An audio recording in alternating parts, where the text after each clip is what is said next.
الله أكبر الله أكبر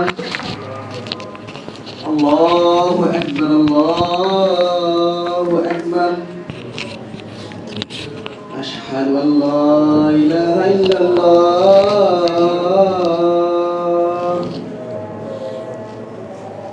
أشهد أن لا إله إلا الله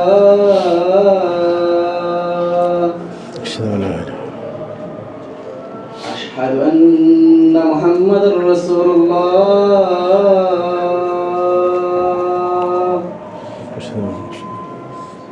أشهد أن محمد رسول الله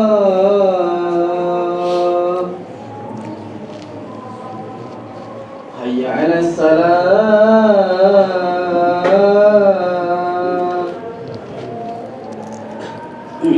حي على الصلاة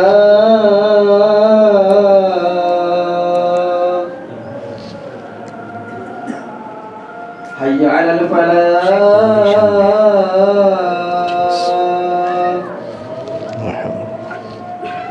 حي على الفلاح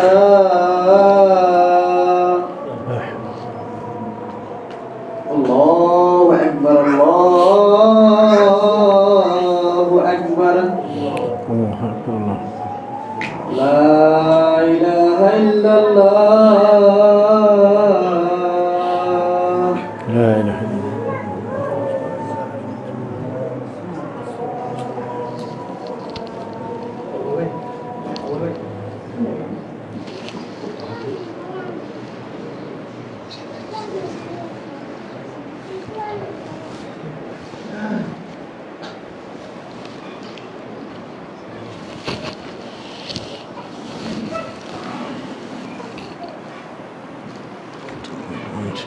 عليه السلام.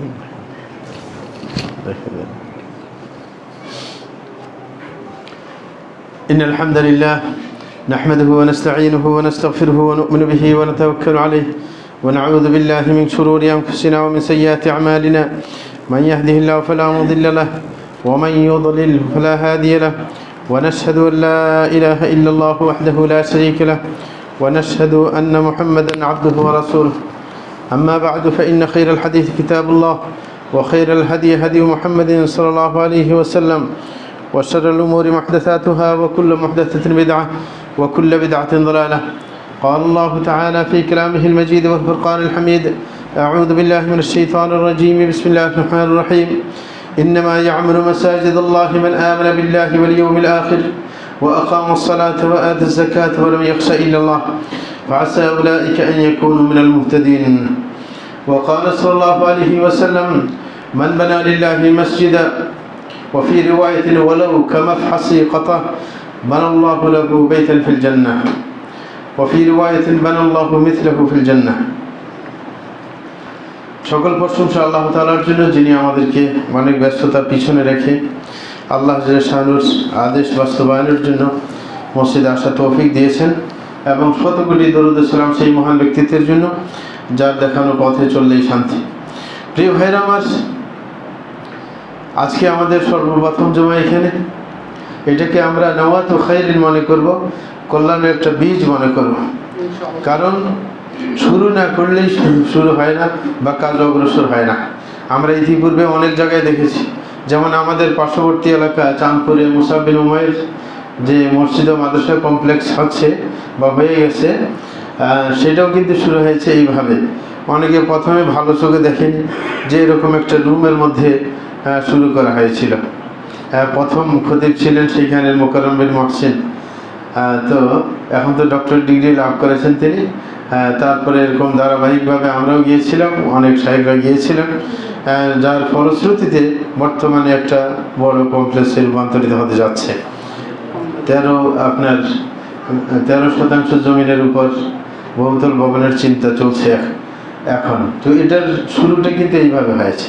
সুতরাং এটাকে হালকা চোখে দেখার কোনো সুযোগ নেই, কারণ মানুষ যখন এইখানে জমা করতে আসবে মনে একটা আকাঙ্ক্ষা জাগবে যে বড় একটা কমপ্লেক্স হওয়া উচিত, যেন সুন্দরভাবে বড় পরিসরে আমরা সালাত আদায় করতে পারি সবাই এক হয়ে।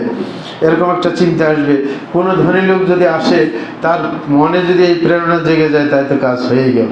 যে ব্যবস্থা অবশ্যই করবেন বা বন্ধু বান্ধবকে প্রস্তাব দিবেন, এইভাবে ইনশাল্লাহ এক সময় আমরা লক্ষ্যে পৌঁছাতে পারবো ইনশাআল্লাহ। প্রথম কথা হচ্ছে, যদিও মসজিদটা একজনের বাসার নিচে, কিন্তু পরিকল্পনা নেওয়া হয়েছে, সুতরাং এটাও একটা ব্যানার মতো। হ্যাঁ, আপনার মসজিদ তৈরি করার একটা প্রথম ধাপ হিসেবে, ভবিষ্যতের চিন্তা হিসেবে সেটাকেও মসজিদ বানানোর মতো ধরা যেতে পারে। কারণ যেরকমভাবে রাসূল আকরাম সাল্লাল্লাহু আলাইহি ওয়াসাল্লাম যখন আপনার ষষ্ঠ হিজরিতে যখন উমরা করতে রওনা করলেন, তখন তো বাধাপ্রাপ্ত হলেন, কিন্তু আয়াত নাজিল হলো এবং সেটাকে ফাতহে মুবিন নামে ঘোষণা দেওয়া হলো। কারণ পরেই কি সত্যিকার বিজয় এসেছে, আর এই চুক্তিটা কি প্রাথমিক একটা ভূমিকা রেখেছে যে সামনের বড় বিজয়ের। সুতরাং ভবিষ্যতের দৃষ্টিকোণে এটাও আপনার মসজিদ নির্মাণের একটি প্রথম ধাপ হিসেবে ধরা যায়। আর মসজিদ নির্মাণের সওয়াব সবাই জানেন, রাসূল বলেছেন, প্রসিদ্ধ হাদিস, রাসূল বলেন, মান বানা লিল্লাহি মাসজিদা বানাল্লাহু লাহু বাইতান ফিল জান্নাহ, যে ব্যক্তি আল্লাহর জন্য মসজিদ তৈরি করবে, আল্লাহ তার জন্য জান্নাতে ঘর তৈরি করবেন। অন্য বর্ণনায় এসেছে, ওয়ালাউ কামাফহাসি কাতা, যদিও মসজিদটা একটা কাতা নামক পাখির বাসার সমপরিমাণ হয়, যেখানে সে ডিম পাড়ে। কাতা, এই পাখির সাইজটা হচ্ছে আমাদের দেশের ছড়ি পাখির মতো, মানে এত ছোট একটা পাখি, এটা বসতে কিন্তু একটা ইটের বেশি লাগে না, মানে এত সামান্য জায়গা তার লাগে। কিন্তু বলা হচ্ছে এতটুকু যদি কেউ আপনার মসজিদ তৈরি করে, তার জন্য আল্লাহ জান্নাতে ঘর তৈরি করবে। অতটুকু জায়গার মধ্যে কোনো মুসল্লি নামাজ পড়তে পারবে না, নাকি পারবে? পারবে না। কিন্তু আল্লাহ রাসূল সাল্লাল্লাহু আলাইহি ওয়াসাল্লাম উৎসাহিত করেছেন যে আংশিক সহযোগিতা করলেও মানে তার জন্য ঘর নির্মাণ করা হবে। হ্যাঁ, এটাই উৎসাহিত করেছেন। সুতরাং কম বেশি যে এই কর্মে সহযোগিতা করবে, তার জন্য আল্লাহ জান্নাতে ঘর তৈরি করবেন। আর আল্লাহ জাল্লাহু পরকালে ঘর তৈরি করলে এটা সমপরিমাণ করবেন না। যদিও হাদিসের মধ্যে আছে, হ্যাঁ, আপনার বানাল্লাহু মিসলাহু ফিল জান্নাহ, এক বর্ণনা আছে যে এটা সমপরিমাণ না। এই সমপরিমাণ মানে বাস্তবে সাইজ অনুযায়ী এটা না, হ্যাঁ, এটা আপনার পরকালের ধরন অনুযায়ী আল্লাহ জাল্লাহু করবেন। কারণ পরকালের নিয়ম হচ্ছে বহুগুণ। হ্যাঁ, দুনিয়াতে আমরা অল্প জায়গা নিয়ে একটু বেশি পাইলে খুশি হই, আর সর্বনিম্ন জান্নাত যাদেরকে দেওয়া হবে 10 দুনিয়া সমপরিমাণ। তাইলে পরকালের হিসেব অনেক বড়। আর এই কারণে এই বড় চিন্তা করাটা মানুষের মধ্যে ঢুকিয়ে দেওয়ার জন্য শরীয়তের একটা পলিসি আছে, সেটা হচ্ছে সর্বসময় আল্লাহু আকবার ধ্বনি, হ্যাঁ, আপনার অনুরণিত হওয়া মানুষের কানে। এই কারণে আজানের মধ্যে আল্লাহু আকবার ধ্বনি বারবার, একামতের মধ্যে এবং অনেক জায়গায় আল্লাহু আকবার। 5 বেলা তো আজান একামতের মাঝে আছেই, সালাতের মধ্যে বারবার আল্লাহু আকবার। এটা মানুষকে এই জানান দেওয়া যে আল্লাহই সবচেয়ে বড় এবং আল্লাহর কাছে কোনো কিছু বড় নেই, সব কিছু আল্লাহ করে দিতে পারেন। ভরসা করতে হবে আল্লাহর উপর। ওয়ালাল্লাহি ফাতাওয়াক্কালু ইন কুনতুম মুমিনিন, যদি ঈমানদার হয়ে থাকো তাহলে ভরসা আল্লাহর উপরেই চলবে। আল্লাহর উপর ভরসা করলে তিনি লা ইউজিজুহু শাই, কোনো জিনিস তাকে অক্ষম করে না, তিনি যাই চাইবেন তাই হবে। আর তিনি কোনো কিছু করলে কেউ এটার পিছনে লেগেও কাজ হবে না। ফাআলুল লিমা ইউরিদ, তিনি যা চান তাই করবেন। ওয়ালা মুআক্কিবা লিহুকমিহি, তার কোনো ফয়সালার সমালোচনা করে কোনো ফায়দা নেই, এই অধিকার কাউকে দেওয়া হয়। সুতরাং মসজিদ নির্মাণের প্রথম ধাপ হিসেবে আমরা প্রশংসা করছি যে ভাইরা এই পরিকল্পনার পিছনে রয়েছেন, আল্লাহ তাদেরকে এই পরিকল্পনাকে শেষ পর্যন্ত বাস্তবায়ন পর্যন্ত এই চিন্তাধারাকে লালন করে আল্লাহ তৌফিক দান করুন, এবং তাদেরকে আরও সত্যিকারের যারা এই কাজ বাস্তবায়নের ক্ষেত্রে এগিয়ে আসবেন এরকম সহযোগী আল্লাহ মিলিয়ে দিন, এবং অতি দ্রুত যেন এটার বাস্তবায়ন হয় সেটা আল্লাহর কাছে আমরা কামনা করছি। প্রিয় ভাইরা আমার, মসজিদ নির্মাণ করলেই হয় না, যেই কোনো জিনিস নির্মাণ করলে বা শুরু করলেই সেটা সবচেয়ে বড় কিছু হয় না। সেটা প্রাথমিক ধাপে ঠিকই, কিন্তু এটাকে টিকিয়ে রাখা হচ্ছে সবচেয়ে বড় কাজ। কারণ কোনো জিনিস শুরু করা যেন তেন শুরু করা যায়, কিন্তু টিকিয়ে রাখার কাজটা হচ্ছে সবচেয়ে বড় কাজ, দমন। এই কারণে রাসূল আকরাম সাল্লাল্লাহু আলাইহি ওয়াসাল্লাম বলেছেন যে খায়রুল আহাব্বুল আমালি ইলাল্লাহি আদওয়ামুহা ওয়া ইন কাল, যে সবচেয়ে আল্লাহর কাছে প্রিয় আপনার কাজ হচ্ছে যে কন্টিনিউ করা, মানে যেটা কন্টিনিউ চলতে থাকে। হ্যাঁ, যদিও সামান্য কাজ হোক না কেন, এটা হচ্ছে আল্লাহর কাছে বেশি প্রিয়। সুতরাং আমাদের কাজটা যখন চলছে, এটা ধারাবাহিকতা রক্ষা করা, এটাকে দিন দিন এগিয়ে নেওয়া, সেটা হচ্ছে আমাদের মৌলিক কাজ। হ্যাঁ, এগিয়ে নেওয়ার কর্মটাকে চালিয়ে যেতে হবে। কারণ মুসলমানদের মধ্যে শ্রেষ্ঠ মুসলমান কারা? দিন যত বাড়বে তার কাজের সৌন্দর্য বাড়বে। হযরত আবু বকর রাদিয়াল্লাহু আনহু একটা হাদিস, চমৎকার হাদিস, এটা সবসময় আমাদের মনে রাখা দরকার। হযরত আবু বকর রাদিয়াল্লাহু আনহু হাদিসের মধ্যে এসেছে, রাসূল আকরাম সাল্লাল্লাহু আলাইহি ওয়াসাল্লাম একবার সাহাবাদেরকে জিজ্ঞাসা করলেন, আইয়ুল মুসলিমিনা খায়র, যে মানুষের মধ্যে সর্বশ্রেষ্ঠ মানুষ কে? তখন রাসূল আকরাম সাল্লাল্লাহু আলাইহি ওয়াসাল্লাম উত্তরে বললেন, মান ইযা তালা উমরুহু হাসানা আমালু, যে ওই ব্যক্তি সর্বশ্রেষ্ঠ মুসলমানের মধ্যে যার বয়স বাড়লে তার কাজের সৌন্দর্য বাড়ে। সুতরাং আমরা অনেকে আছি, আমরা পিছপা হয়ে যাই। প্রত্যেক এলাকায় আমরা দেখি অনেক ভাই নতুন করে সহিয়াকে যখন আসে তার উৎসাহ দেখা দেয়, কিছুদিন পরে পিছনে সরে যায়। না, আপনার তো উদ্যমতা আরো বাড়ার কথা না, কিন্তু আপনি কেন পিছপা হবেন? এমন আছে অনেকে তাকে শেষ পর্যন্ত হারিয়ে ফেলছে, কিন্তু যার থেকে শিক্ষা নিচ্ছে সে অনেক দূরে এগিয়ে গিয়েছে, তারপর ভাগ্য ভালো। আমি সৌদি আরবের এক জায়গায় যখন ছিলাম, তো একজন আমাকে কিসে শুনে দিয়েছে, বলে যে আমি যদি পিছনে সরে যাই, কিন্তু যেই কয়েকজনকে আমি সহিয়াগাতে উঠিয়েছি এরা অনেক দূর চলে গেছে, অনেকে প্রতিষ্ঠানে দিয়ে ফেলছে। আমি বললাম, তোমার তো পিছনে পড়ে থাকার কারণ নেই। হ্যাঁ, মানে একটা কাজ ভালো করছো যে তোমার মাধ্যমে কিছু লোক সঠিক লাইনে উঠে গেছে, কিন্তু তোমার তো পিছনে পড়ে থাকা, এটা তো মানে বেকবির কাজ। যে অন্যরা এগিয়ে যাবে তোমার দর্শন নিয়ে, কিন্তু তুমি পিছনে পড়ে থাকবে, এটা তো হয় না। অনেক আছে এরকম আমাদের দিনী ভাইদের মধ্যে, শুরুতে খুব উৎসাহ ছিল, কিন্তু পরে আপনার পিছপা হয়ে যায়। না, মুসলমানের উদ্যমতা বাড়তেই থাকবে, এটা হচ্ছে নিয়ম। কারণ শ্রেষ্ঠ মুসলমান ওই ব্যক্তি যে যত আপনার বয়স বাড়বে কাজের সৌন্দর্য বাড়বে, কোয়ালিটি বাড়বে, আরও উদ্যমতার সাথে কাজ করবে, নতুন পরিকল্পনায় কাজ করবে। এটা হওয়া উচিত। আর যদি এটা হয়, তখন দেশের বিশৃঙ্খলা দূর হবে এবং সঠিক ইসলাম প্রচার পাবে, না হলে কিন্তু হবে না। সুতরাং আমাদের উৎসাহ যেন ভাটা না পড়ে, সেটার খেয়াল করতে হবে। এই কারণে বিশেষ করে মসজিদ সংক্রান্ত, যে মসজিদ যারা আবাদ করে নির্মাণের পাশাপাশি, তাদেরকে আল্লাহ জিল্লাহু হেদায়েত প্রাপ্ত, এই যে হেদায়েত প্রাপ্ত হওয়াটা, হেদায়েতের উপর থাকা সার্টিফিকেট দিয়েছেন আল্লাহ জিল্লাহু কুরআন মাজিদের মধ্যে বলেন, ইন্নামা ইয়া'বুদু মাসাজিদাল্লাহ মান আমানা বিল্লাহি ওয়াল ইয়াউমিল আখির ওয়া আকামাস সালাতা ওয়া আতাজ যাকাতা ওয়া লাম ইয়াখশা ইল্লাল্লাহ ফাআসা উলাইকা আন ইয়াকুনু মিনাল মুহতাদিন। আল্লাহ জিল্লাহু বলেন, মসজিদকে আপনার আবাদ করবে যার মধ্যে 5টা গুণ থাকে। আর যদি আবাদ করতেই থাকে, তার মধ্যে যে 5টা গুণ আছে সেটাও বোঝা যায়। যেরকম হাদিসের মধ্যে আছে, মান ইউরিদিল্লাহু বিহি খায়রান ইউফাক্কিহু ফিদ্দীন, আল্লাহ যার সাথে কল্যাণের ইচ্ছা করে তাকে আল্লাহ শরীয়তের বুঝ দিয়ে দেন, হ্যাঁ, গভীর বুঝ দিয়ে দেন। এখন যদি কারোর মধ্যে গভীর বুঝ পাওয়া যায়, তাহলে বোঝা গেছে আল্লাহ তার সাথে ভালোর ইচ্ছে করছেনই বটে। হ্যাঁ, সুতরাং যদি কেউ মসজিদে আবাদের সাথে লেগেই থাকে, তাহলে বোঝা যাবে তার মধ্যে 5টা গুণ আসে। কারণ আল্লাহ বলছে এই 5টা গুণ থাকলে মসজিদ আবাদ করার যোগ্যতা সে পায়। 5টা গুণ কি? 1 নম্বর সে মান আমানা বিল্লাহ, যে আল্লাহর উপর সত্যিকারের ঈমান এনেছে, এই 1 নম্বর গুণ। দ্বিতীয় গুণ হচ্ছে ওয়াল ইয়াউমিল আখির, যে পরকালে বিশ্বাস। কারণ পরকালে বিশ্বাস ছাড়া ঈমানের পাশাপাশি বড় কোনো কাজ হাতে নেওয়া সম্ভব না। এই কারণে যে কোনো বড় কাজ আসছে, যে কাজ করতে অর্থ যায়, কষ্ট যায়, সেই সমস্ত ক্ষেত্রে আল্লাহ যেরকম ঈমানের সাথে, আল্লাহর ঈমানের সাথে পরকালের ঈমানকে সম্পৃক্ত করেছেন, রাসূল আকরাম সাল্লাল্লাহু আলাইহি ওয়াসাল্লাম একইভাবে সম্পৃক্ত করেছেন। যেমন হাদিসের মধ্যে আছে, মান কানা ইউমিনু বিল্লাহি ওয়াল ইয়াউমিল আখির ফালা ইউযি জারাহ, যে কেউ যদি আল্লাহ এবং পরকালে বিশ্বাসী হয়, তাহলে সে যেন নিজের প্রতিবেশীকে কষ্ট না দেয়। তাইলে কাজটা কিন্তু কঠিন। প্রতিবেশী থাকলে কষ্ট দিবেই, মেজাজ খারাপ হবেই, হ্যাঁ, কষ্ট দেওয়ার চেতনা আসবেই। কাজটা একটু কঠিন বলে আল্লাহ আল্লাহর উপর ঈমানের পাশাপাশি পরকালের, হ্যাঁ, আপনার প্রতি ঈমানকে সম্পৃক্ত করে দিয়েছেন। কারণ পরকালের ভয় না থাকলে কিন্তু কোনো কাজ, কঠিন কাজ করতে সে উৎসাহী হবে না। এরকম ইকরামে দাইফের ক্ষেত্রে, মান কানা ইউমিনু বিল্লাহি ওয়াল ইয়াউমিল আখির ফালইউকরিম দাইফা, যে ব্যক্তি আল্লাহ এবং পরকালে বিশ্বাস করে সে যেন মেহমানের সম্মান করে। হ্যাঁ, মেহমানের সম্মান করতে গেলে, তাকে খাওয়াইতে গেলে টাকা খরচ হবে না।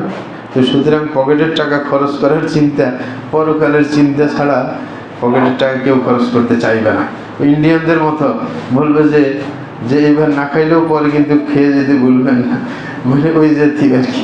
হ্যাঁ, ওদেরকে আমরা হাড়ে হাড়ে চিনি, যদি ওই দেশে যাওয়া হয়নি, সৌদি আরবে থাকার কারণে মানে আমাদের চিনা হয়ে গেছে। আর শুধু হালকা চিনা না, অনেকে আছে দাওয়াতি কাজ করে, চরিত্র একই, কারণ চরিত্রের বেশ কমায় যায় হয় না। এই কারণে আমাদের মেয়েরাজ রব্বানি ইন্ডিয়ান একজন দায়ী, তিনি পরিষ্কার একদিন বলেছেন, এবং আমাদের মতিউর সাহেব বলেছিলেন যে যদি আমরা ইন্ডিয়ান কিন্তু সম্মান বেশি পাই বাঙালিদের থেকে, যে ওরা সম্মান দেয় না এরকম, ওরা উঠছেই কিন্তু বাঙালির উপর ভিত্তি করে, ঠিক না? তো সুতরাং আল্লাহ জাল্লাহু আমাদেরকে কবুল করুন ইসলামের খেদমতের জন্য। এটাই দ্বিতীয় নম্বর যে গুণের কথা বলা হয়েছে সেটা হচ্ছে ওয়াকামাস সালাহ, যারা সালাত প্রতিষ্ঠা করে, সালাতকে সত্যিকার ভাবে যেই রকম আদায় করা দরকার ওই রকম আদায় করে, এরকম গুণ যার মধ্যে, সেই আপনার মসজিদকে আপনার রক্ষণাবেক্ষণ করা এবং এটার আবাদ করার দায়িত্ব নেবে।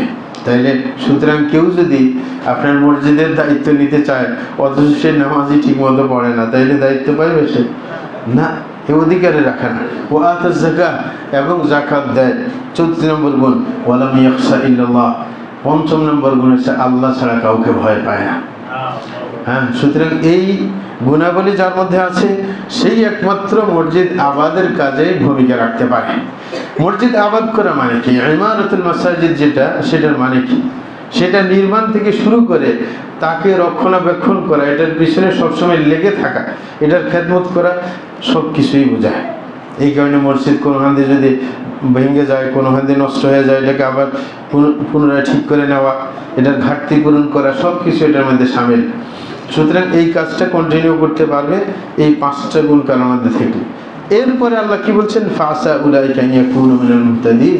আল্লাহ বলছেন যাদের মধ্যে এই 5টা গুণ আছে তারা যে হেদায়েত প্রাপ্ত, এতে কোনো সন্দেহ নেই, এরাই হচ্ছে সঠিক হেদায়েত প্রাপ্ত।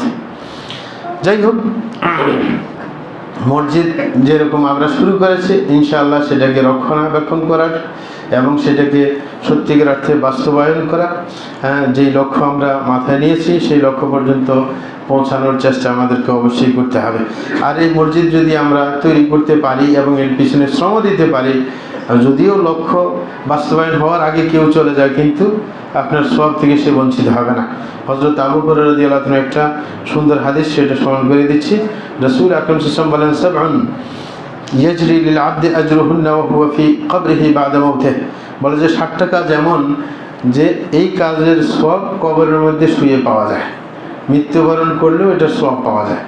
তার মধ্যে একটা, মান আল্লামা ইলমা, কেউ যদি কাউকে কোনো কিছু শিখিয়ে যায়, হ্যাঁ, এই শিক্ষা দেওয়ার কারণে সে যত এই শিক্ষাকে গ্রহণ করে যত সওয়াবের কাজ করবে সেই সওয়াবের সমপরিমাণ সওয়াব তার আমলনামায় অ্যাড হতে থাকবে। সুতরাং যারা দাওয়াতি কাজে আছে, শিক্ষার সাথে জড়িত, তাদের সওয়াবের অভাব নেই যদি তারা নিষ্ঠার সাথে মানুষকে শিক্ষা দিতে পারে। আও আজরা নাহরা, কেউ যদি পানির ব্যবস্থা করে, হ্যাঁ, কোনো নদী প্রবাহিত করে, নদী খনন করে। এখন নদী খনন করার দরকার হয় না, এখন নলকূপের ব্যবস্থা আছে, ঠিক না? ছোট বড় সব, হ্যাঁ, পানির ব্যবস্থা করা। আও হাফারা বিরা, অথবা কোনো কূপ খনন করে। আও গারাসা নাখলা, অথবা কোনো খেজুর গাছ, হ্যাঁ, আপনার রোপণ করে যায়। হ্যাঁ, শুধু খেজুর গাছ মানে আরব দেশে আছে বলে, এটাকে সাধারণ ব্যাখ্যায় যে দেশে যেই গাছ মানুষ উপকৃত হয়, সব দেশে তো আর খেজুর গাছের কি কাজ হবে না, সব জায়গায় ভালো ফলও দিবে না। আমাদের দেশে অনেকে অনেক চেষ্টা করেছেন কিন্তু শেষ পর্যন্ত সফল হতে পারেননি, কারণ এলাকা ভেদে কিছু ফল ফসল আছে যেগুলো অন্য জায়গায় হয় না। আও বানা মসজিদা, আরেকটা হচ্ছে যে মসজিদ নির্মাণ করবে সেই ব্যক্তিও পরকালে সওয়াব পেতে থাকবে মরে যাওয়ার পরও। আও ওয়ারাসা মুসহাফা, অথবা যদি কোনো কোরআন মাজিদ কেউ যদি মিরাস রেখে যায়। আও তারাকা ওয়ালাদান সালিহা, অথবা যদি কোনো নেককার সন্তান রেখে যায়। ইস্তাগফিরু লাহু বা'দা মাউতিহি, যে মৃত্যুর পর যে তার জন্য ক্ষমা প্রার্থনা করবে। এই সবগুলা সওয়াব আপনার তার আমলনামায় পৌঁছাবে, যদিও সে মৃত্যুবরণ করুক না কেন। প্রিয় ভাইরা আমার, এগুলো মসজিদ সংক্রান্ত কথা। আজকে প্রথম জুমা, এই কারণে জুমার কিছু ফজিলতের কথা এবং জুমার দিনের কিছু কর্মকাণ্ডের কথা আমাদের স্মরণ করিয়ে দিতে হয়, যেগুলো পরবর্তীতে কাজে আসবে ইনশাআল্লাহ। প্রথমত জুমার দিনের ফজিলত সম্পর্কে কথা। রাসূল আকরাম সাল্লাল্লাহু আলাইহি ওয়াসাল্লামের একটা সুন্দর হাদিস, জুমার ফজিলত সংক্রান্ত। রাসূল বলেন আদাল্লাহু আনিল জুমআতি মান কানা ক্বাবলানা ফাকানা লিয়াহুদি ইয়াউম আস-সাবতি ওয়া কানা লিনাসারা ইয়াউম আল-আহাদ ফাজা আল্লাহু বিনা ফাহাদানা আল্লাহু লিয়াউম আল-জুমআহ فجعل الجمعة والسبت والأحد وكذلك هم تبع لنا يوم القيامة نحن الآخرون من أهل الدنيا والأولون يوم القيامة المقضي لهم قبل الخلائق مسلم شريف حديث رسول বলেন আল্লাহ জাল্লাহু এই জুমাকে আপনার অন্যরা সন্ধান পেতে দেননি, মানে জুমাকে গায়েব করে রেখেছেন অন্যদের থেকে, মানে ইহুদি খ্রিস্টানরা জুমার ব্যাপারটা টের পায়নি, জুমার দিনের গুরুত্ব তারা দিতে পারে না। এই কারণে তারা ভিন্ন দিনকে চয়ন করেছে তাদের পবিত্র দিন হিসাবে। বলেছে ইহুদিরা চয়ন করেছে শনিবারকে, ইহুদিরা তাদের পবিত্র দিন হিসাবে শনিবারকে চয়ন করেছে, খ্রিস্টানরা রবিবারকে চয়ন করেছে। তারপরে রাসূল বলছেন আমাদের অবস্থান তারপরে আল্লাহ জাল্লাহু কিন্তু আমাদেরকে এই সঠিক দিনটাকে পাইয়ে দিয়েছেন, আমরা টের পেয়েছি, এটাকে আমরা পবিত্র দিন হিসাবে গ্রহণ করেছি।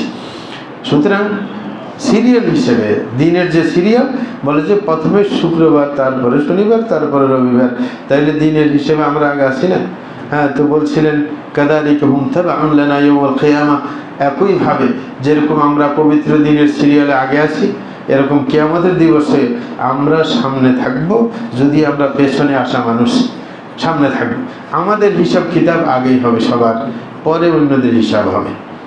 আর হিসাব কিতাবের দিন কিন্তু ভয়ানক দিন, সেই দিন মানুষ অস্থির হয়ে যাবে। সুতরাং যার হিসাব আগে হবে সে নিস্তার পাইল, সে নিজের অবস্থান বুঝতে পারলো। যেরকম পরীক্ষা সবাই দেয়, কেউ পড়ে দেয় না পড়ে দেয়, সবার মধ্যে অস্থিরতা কাজ করে, পরীক্ষা শেষে গেলে একটু শান্তি লাগে, ঠিক না? পরে ফলাফল যাই হোক না কেন। তো এই কারণে প্রথমে আমাদের বিচার হবে। অন্য হাদিসের মধ্যে রাসূল বলেন ইন্না মিন আফদালি আইয়াকুম ইয়াউমুল জুমআহ, যে সর্বশ্রেষ্ঠ দিন তোমাদের মাঝে যে দিনগুলো আছে তার মধ্যে সর্বশ্রেষ্ঠ দিন হচ্ছে জুমার দিন। ফিহি খুলিকা আদম, বলে যে এই সর্বশ্রেষ্ঠ হওয়ার কারণেই এই দিনে আদমকে সৃষ্টি করা হয়েছে। ও ফিহি কবির, এই দিনে তার মৃত্যু হয়েছে। ও ফিহি নাফখা, এই দিনে আপনার সিংহে ফুঁক দেওয়া হবে। ও ফিহি সাআকা, এই দিনে মানুষ বেহুশ হয়ে যাবে সিংহে ফুৎকারের পর। ফাআকসিরু আলাইয়া মিনাস সালাহ, এই জন্য এই দিনে আমার উপর বেশি বেশি দুরূদ পাঠ করবে। ফাইন্না সালাতাকুম মা'রুদাতুন আলাই, কারণ তোমাদের যে দুরূদগুলো আমার কাছে উপস্থাপন করা হবে। তারপরে সাহাবায়ে কেরাম বললেন ইয়া রাসূলুল্লাহ ওয়া কাইফা তু'রাদু সালাতুনা আলাইকা ওয়া ক্বাদ আলিমতা, হে আল্লাহর রাসূল আপনার উপর কিভাবে আমাদের দুরূদগুলো উপস্থাপন করা হবে, অথচ আপনি তো মৃত্যুর পর আপনার হাড়গোড় সব নষ্ট হয়ে যাবে, মাটিতে মিশে যাবে, সুতরাং কিভাবে উপস্থাপন করা হবে? রাসূল বললেন ইন্নাল্লাহ আযজা ওয়া জাল ক্বাদ হারামা আলাল আরদি আন তাকুল আজসাদাল আম্বিয়া, রাসূল বললেন আল্লাহ জাল্লাহু জমিনের উপর হারাম করে দিয়েছেন যে নবীদের শরীর কখনো মাটি খেতে পারবে না। সুতরাং আল্লাহ জাল্লাহু ওই ব্যবস্থা করবেন। আরেক হাদিসের মধ্যে রাসূল আকরাম সাল্লাল্লাহু আলাইহি ওয়া সাল্লাম খায়রু ইয়াউমিন তালাআত আলাইহি শামসু ইয়াউমুল জুমআহ ফিহি খুলিকা আদম ওয়া ফিহি উদখিলাল জান্নাহ ওয়া ফিহি উখরিজা মিনহা, রাসূল বলেন সর্বশ্রেষ্ঠ দিন দুনিয়ার বুকে জুমার দিন। এই দিনে আদমকে সৃষ্টি করা হয়েছে, এই দিন তাকে জান্নাতে প্রবেশ করানো হয়েছে। ওয়া ফিহি উখরিজা মিনহা, এই দিনে জান্নাত থেকে আবার বের করে দেওয়া হয়েছে। অন্য হাদিস আছে ইন্না ইয়াউমাল জুমআতি সাইয়্যিদুল আইয়ামি ওয়া আ'যামুহা ইনদাল্লাহ ওয়া হুয়া আ'যামু ইনদাল্লাহি মিন ইয়াউমিল আযহা ওয়া ইয়াউমিল ফিতর, রাসূল বলেছেন জুমার দিনটা হচ্ছে দিনগুলোর মধ্যে শ্রেষ্ঠ দিন এবং মর্যাদাবান দিন, আর আল্লাহর কাছে এটা ইয়াউমুল আযহা ইয়াউমুল ফিতর দুইটা ঈদের দিনের চাইতেও শ্রেষ্ঠ। বলা আছে ফি খামসু খিলাল, এই দিনের মধ্যে পাঁচটা বৈশিষ্ট্য আছে। এই দিনে খালাকাল্লাহু ফিহি আদম, আল্লাহ জাল্লাহু এই দিনে আদম আলাইহিস সালামকে সৃষ্টি করেছেন। ওয়া আহবাতাল্লাহু ফিহি আদম ইলাল আরদ, এই দিনে আল্লাহ জাল্লাহু আদমকে জান্নাত থেকে বের করে জমিনে পাঠিয়েছেন। ওয়া ফিহি তাওয়াফাল্লাহু আদম, এই দিন আল্লাহ জাল্লাহু আদমকে মৃত্যু দিয়েছেন। আরেকটা বৈশিষ্ট্য ফিহি সাআতুন লা ইয়াসাল্লাহু ফিহি আল আবদ শাইআন ইল্লা আতা, এই দিনে একটা সময় এমন আছে যেই সময়ে যা কিছু চাওয়া হবে সেটা আল্লাহ দিয়ে দিবেন। মা লাম ইয়াসাল হারামা, যতক্ষণ পর্যন্ত ওই চাওয়াটা হারাম না হয়। বলছে ওয়া ফিহি তাকুমুস সাআহ, এবং এই দিনে কিয়ামত কায়েম হবে। মা মিন মালাকিন মুকাররাবিন ওয়ালা সামাইন ওয়ালা আরদিন ওয়ালা রিয়াহ ওয়ালা জিবালিন ওয়ালা বাহরিন ইল্লা ওয়া হুন্না ইউশফিকনা মিন ইয়াউমিল জুমআহ, রাসূল বলেন এই দিনে তো কিয়ামত কায়েম হবে, এই জন্য এমন কোনো ফেরেশতা নেই আল্লাহর নিকটবর্তী, এবং আকাশ নেই, জমিন নেই, বাতাস নেই, পাহাড় নেই এবং সাগর নেই যারা জুমার দিনে আসলে আতঙ্কিত হয় না। তাইলে খাঁটি মানুষের কাজ কি? জুমার দিন হলে আতঙ্কিত হওয়া যে হইতে পারে আজকের সকালে কিয়ামত কায়েম হয়ে যাবে। কারণ কিয়ামত কোন দিন হবে? দিন ঠিক আছে কিন্তু বছর ঠিক নেই। দিন মানে জুমার দিনেই কিয়ামত হবে। এই কারণে সব কিছু আতঙ্কিত থাকে জুমার দিন আসার আগে যে হয়তো বা জুমার দিনেই কিয়ামত কায়েম হয়ে যাবে। এরকম রাসূল আরো বলেন, মা মিন মুসলিমিন ইয়ামুতু ইয়াওমাল জুমআতি আও লাইলাতুল জুমআহ ইল্লা বাকাহুল্লাহু ফিতনাতুল কবর। রাসূল বলেন, কোন মুসলমান জুমার দিনে অথবা রাতে যদি মারা যায়, আল্লাহ জাল্লাহু তাকে কবরের ফিতনা থেকে রক্ষা করবেন। কবরের ফিতনা মানে কবরের দুইটা জিনিস, একটা হচ্ছে কবরের আযাব আর একটা হচ্ছে ফিতনা। হ্যাঁ, ফিতনা মানে হচ্ছে পরীক্ষার সম্মুখীন করা। কবরে কি প্রশ্ন করা হবে না? এই প্রশ্নের সম্মুখীন হওয়ার পরে স্থির থাকা, সঠিক উত্তর দেওয়া, এটা আপনার সম্ভব হবে যদি জুমার দিনে রাত্রে মরে। আল্লাহ ফিতনার মধ্যে তাকে পতিত করবেন না, পাশ করিয়ে দেবেন। আফদালুস সালাওয়াতি ইনদাল্লাহি সালাতুস সুবহি ইয়াওমাল জুমআতি ফি জামাআহ। অনেকে জুমার দিন কাজ না থাকার কারণে ফজরের নামাজে গাফলা দেয়, তাদের জন্য এই হাদিসটা খুবই গুরুত্বপূর্ণ। রাসূল বলছেন, সর্বশ্রেষ্ঠ সালাত আল্লাহর কাছে জুমার দিনের ফজরের সালাত, জামাতের সাথে যদি পড়া হয়। তাইলে জুমার দিনের ফজরের নামাজ যেন কখনো না ছুটে। আরেকটা ব্যাপার, রাসূল বলেছেন, আসসালাওয়াতুল খামস ওয়াল জুমআতু ইলাল জুমআতি কাফারাতুন লিমা বাইনাহুন্না মা লাম তুসাল কাবায়ের। রাসূল আকরাম সাল্লাল্লাহু আলাইহি ওয়াসাল্লাম বলেন, পাঁচ বেলা নামাজ এবং এক জুমা থেকে আরেক জুমা, এই মধ্যবর্তী যেই পাপগুলো হয় সেগুলো পরবর্তী সালাতের কারণে আল্লাহ ক্ষমা করে দেন, যতক্ষণ পর্যন্ত কবিরা গুনাহে লিপ্ত না হবে। তাইলে এই লাভটা আমাদের দরকার। এই কারণে হারাম কবিরা গুনাহের ব্যাপারে আমরা সতর্ক থাকব। অনেকে আছে হারাম কবিরা গুনাহ তো চিনেই না, নাকি না? অনেকে এগুলোর খবর রাখে না। অথচ ইবনে আব্বাস রাদিয়াল্লাহু আনহু বলছেন 700-র মতো আপনার কবিরা গুনাহ, যদি এখনো কেউ 700 হিসাব করে দেন নাই কোনো আলেম। হ্যাঁ, অনেকে চেষ্টা করে গেছেন, ইমাম যাহাবী 72টা পর্যন্ত লিখে গেছেন। আমারও একটা হারাম ও কবিরা গুনাহ বই আছে, সেইখানে 200-র উপরে আমরা সংগ্রহ করেছি, কিন্তু কাজটা শেষ পর্যন্ত সফল করতে পারিনি। কারণ একই কাজ দীর্ঘদিন করতে বিরক্তি লাগে। হ্যাঁ, এই জন্য ওইভাবে পড়ে আছে, এটা ছাপানো হয়। হারাম ও কবিরা গুনাহ দেখে নেবেন সেখানে যেগুলো লিপিবদ্ধ করা হয়েছে। সুতরাং প্রত্যেকে আমরা আপনার কবিরা গুনাহ থেকে যদি রক্ষা পেতে পারি, বাকি গুনাহ আল্লাহ এমনিতেই মাফ করে দিবেন জুমার কারণে, সালাতের কারণে। প্রিয় ভাইরা আমার, এখন আরেকটা দিক আমাদের জানা দরকার। ফজিলতের কথা আমরা জেনেছি, জুমার দিনের ফজিলত, কিন্তু জুমার দিনের কি কাজ আমাদের, সেটা আমাদের অবশ্যই জানতে হবে। অনেক আছে জুমার দিনের কর্মগুলোর প্রতি গুরুত্ব দেয় না, জুমার দিনের যে কাজগুলো। তো আমরা জুমার দিনের কর্ম সম্পর্কে আইডিয়া নেওয়ার চেষ্টা করছি। প্রথম জুমার দিনের কর্ম সম্পর্কে যে হাদিসটা প্রসিদ্ধ, সেটা পড়ে শোনাচ্ছি। রাসূল বলেন, মানে ইগতাসালা ইয়াওমাল জুমআতি ফাআহসানা গুসলাহু ওয়া তাতাহহারা ফাআহসানা তুহুরাহু ওয়া লাবিসা মিন আহসানি থিয়াবিহি ওয়া মাসসা মা কাতাবাল্লাহু লাহু মিন তিয়্যিবি আহলিহি থুম্মা আতাল জুমআতা ওয়া লাম ইয়ালগু ওয়া লাম ইফাররিক বাইনা ইথনাইনি غفر له ما بينه وبين الجمعة الأخرى। রাসূল আকরাম সাল্লাল্লাহু আলাইহি ওয়াসাল্লাম বলেন, যেই ব্যক্তি জুমার দিন গোসল করবে এবং সুন্দরভাবে গোসল করবে, মানে ভালো করে একটু গোসে মেজে সুন্দর করে গোসল করবে। কারণ অন্য দিন মুসলমানরা ব্যস্ত থাকে, সময় পায় না। আজকে একটু সময় পাইলে একটু ভালো করে গোসল করে নিল। তারপরে বলেছে ওয়া তাতাহহারা ফাআহসানা তুহুরাহু, এবং পবিত্রতা অর্জন করবে ভালোভাবে। কারণ এই দিন আবার কোনো হাদিসের মধ্যে আছে আপনার ওই যে জানাবাতের গোসল, যদিও ওটার ব্যাখ্যা দুইভাবে হয়ে থাকে। হ্যাঁ, যে জানাবাতের গোসল করবে, কেউ বলছেন যে সহবাস করার কথা জুমার দিন, আর কেউ বলছেন না, কারো স্ত্রী না থাকলে তার সহবাস কীভাবে হবে। সুতরাং ভালোভাবে গোসল করা আর কি, ভালোভাবে গোসল করা। যাই হোক, বলছে ওয়ালা বিসা মিন আহসানি থিয়াবিহি, এবং তার সুন্দর যে পোশাকটা আছে সেটা পরা। তৃতীয় কাজ, অনেকে আছে জুমার দিন যে কোনোটা সামনে পায়, পরে না। জুমার দিনের জন্য আপনার যেই পোশাকটা সবচেয়ে বেশি ভালো সুন্দর, সেটাকে আগে থেকে রেডি করে রাখবেন যেন জুমার দিন সেটা পড়তে পারেন। অনেক আলেমের তো আপনার জুমার দিনের পোশাক ভিন্ন ছিল, অন্য কোনো সময় পড়তেন না, জুমার দিনে পড়তেন, এরকমও সালাফদের মধ্যে পাওয়া যায়। যাই হোক, কারণ একেবারে বেশি ভালো না থাকে কেন রাসূল সাল্লাল্লাহু আলাইহি ওয়াসাল্লাম বাধ্য করেন নাই, নতুন করে কিনতে হবে, যেটা আছে ওটার মধ্যে ভালোটা আর কি। তো বলছিলেন ওমাসসামা কাতাবাল্লাহু মিন তিয়্যিবি আহলিহি, এবং আরেকটা কাজ হচ্ছে জুমার দিনে জুমাতে আসার আগে সুগন্ধি ব্যবহার করা। বলে যে নিজেরটা না থাকলেও ফ্যামিলির সুগন্ধি, ঘরের মধ্যে যা আছে, স্ত্রীর সুগন্ধি একটু লাগাইবে, ঠিক না? কোনো সমস্যা নেই।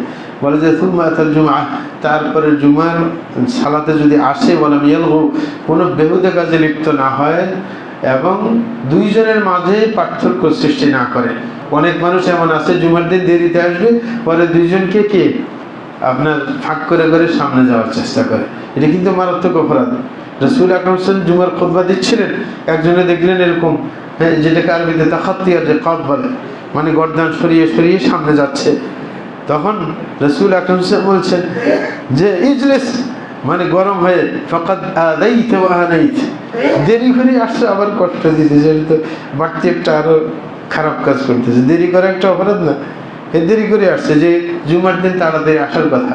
সাহাবায়ে কেরাম তো একেবারে ইশরাকের পর থেকে জুমাতে আসা শুরু করতেন, ঠিক না? কিন্তু আমাদের তো ওই চেতনা নাই।